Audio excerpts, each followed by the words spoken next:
ఏముంది, ఉదయం లేవటం, వండుకోవటం, తినటం, పడుకోవటం.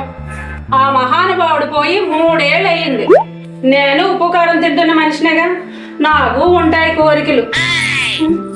పోనీ మా ఇంట్లో అద్దెకున్న కుర్రవాళ్ళతో పెట్టుకుందామంటే అదో భయం. ఆ కాలేసే కుర్రాడు రోజు నన్ను ఇక్కడే చూస్తుంటాడు.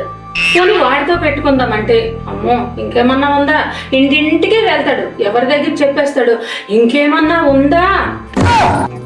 ఇదే దిక్కు, దీన్నే నమ్ముకొని బ్రతుకుతున్నాను. ఇది నేను చూడలా.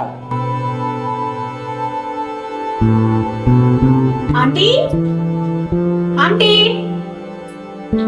ఆంటీ ఉన్నారా ఇంట్లో?